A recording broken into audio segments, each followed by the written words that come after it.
Hi everyone, this is Nelson here. I'm doing this as a personal video blog of my very cheap flight to Las Vegas.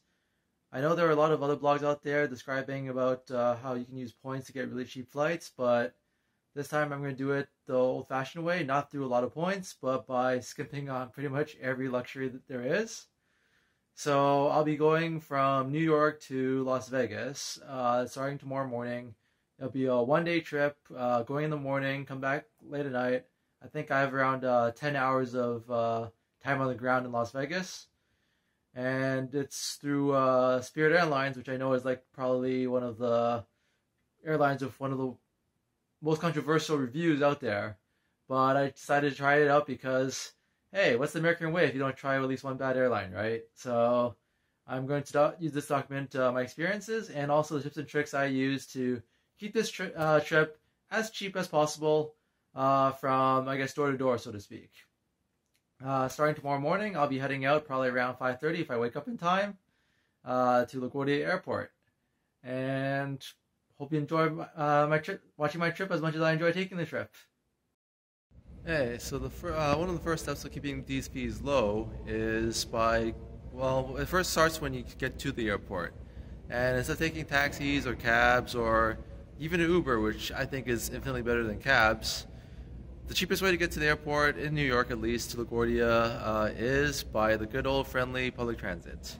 It's $2.75 each way, or in my case, since I live here, I have a monthly Metro pass, so it's pretty much included.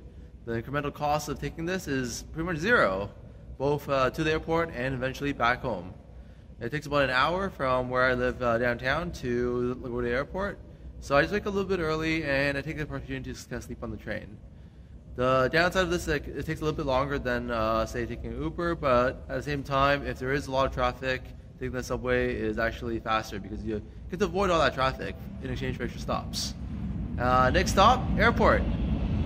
Hey, so the thing about Spirit Airlines is that they actually charge you to print out a boarding pass, so make sure you either print it out in advance and then bring it to the airport. Or so if you use like one of those, for example, the desk over there, it's actually $10 per boarding pass.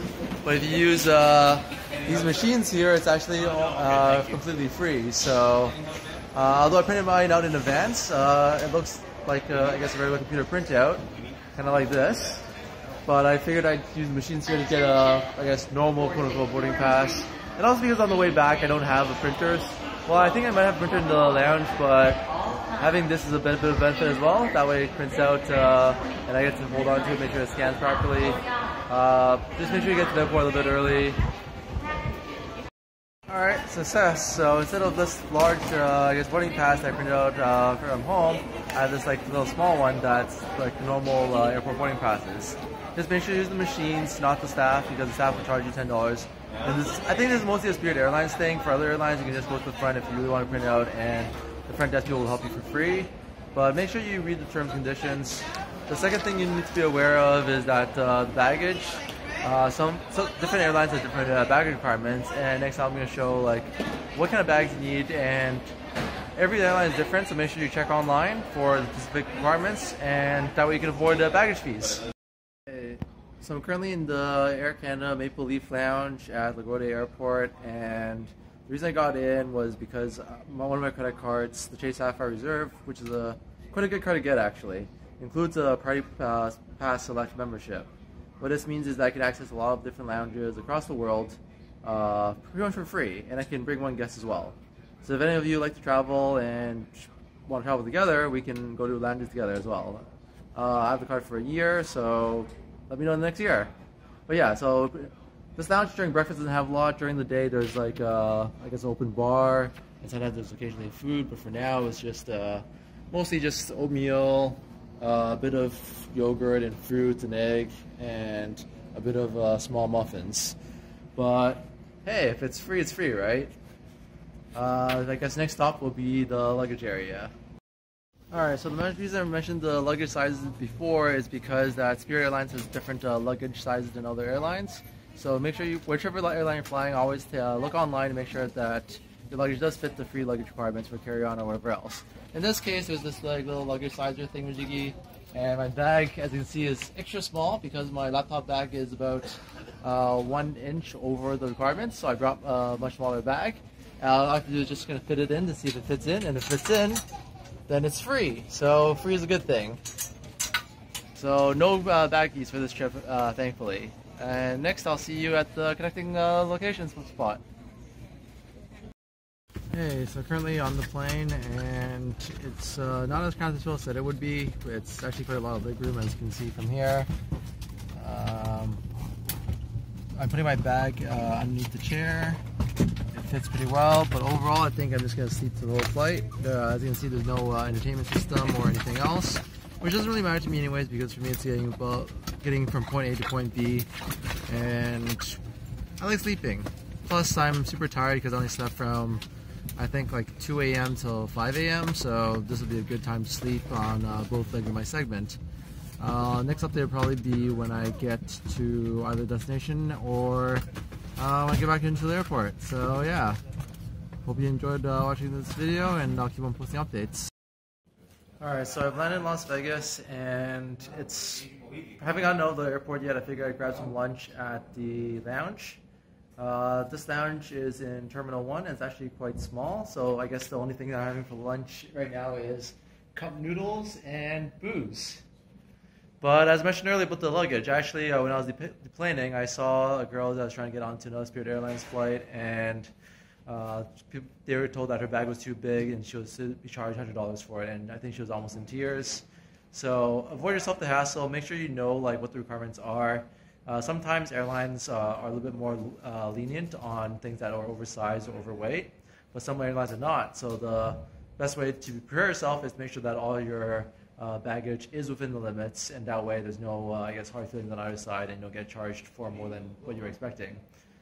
Spirit Airlines in particular, their baggage requirements for carry-on are smaller, and also the charges are a lot higher, so just be super careful. For other airlines, they don't really check as much, but your mileage may vary. It depends on the gate agent and depends on the airline. I heard that the lounge over in Terminal 3 is actually a lot better with more food, like soups and sandwiches and maybe some hot food, but... That's Terminal 3. Okay, sorry, Terminal 1 lounge is probably better with soups and more food options. This is actually in Terminal 3. So it really depends. Your mileage may vary. I'm going to check over the lounge just to show you viewers what that lounge is like. And the reason I got into this lounge for free is because I have a credit card with Party Pass Select membership. So it comes completely included, and as part of this trip, the criminal cost is $0. Alright, see you soon. Alright, so I went to the other lounge, and as you can see, it's a lot bigger of a lounge. Multiple rooms, bigger bar.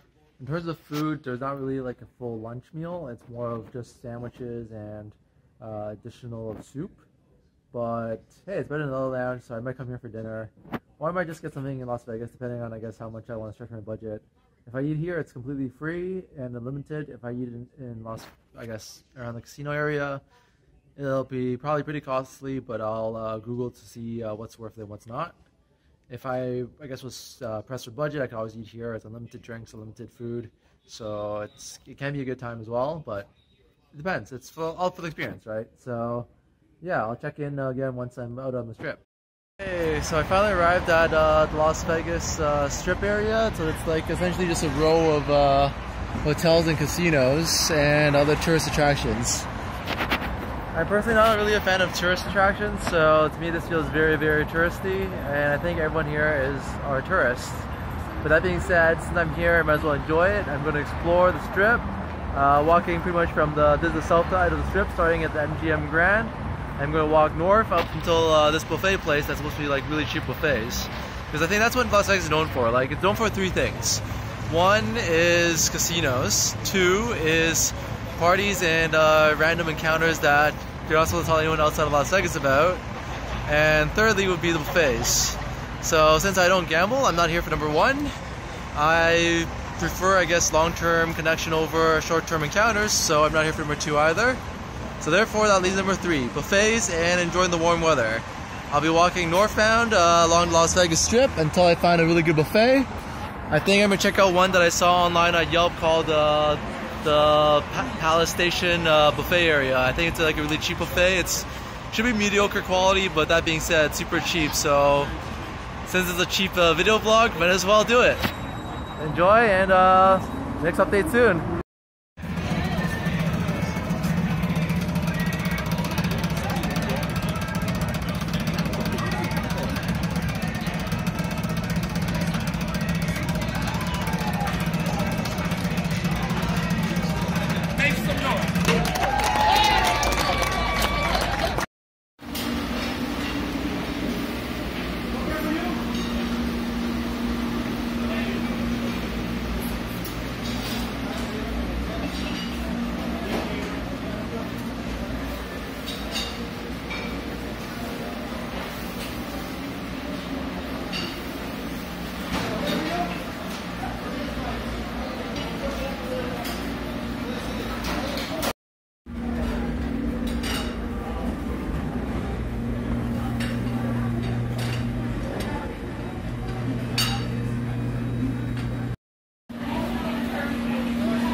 Mushroom, spinach,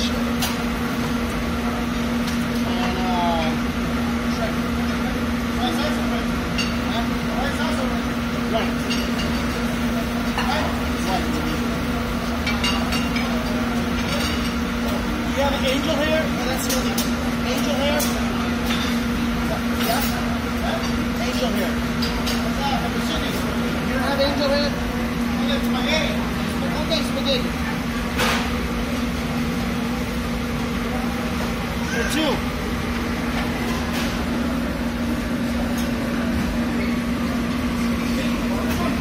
I'll be the plates.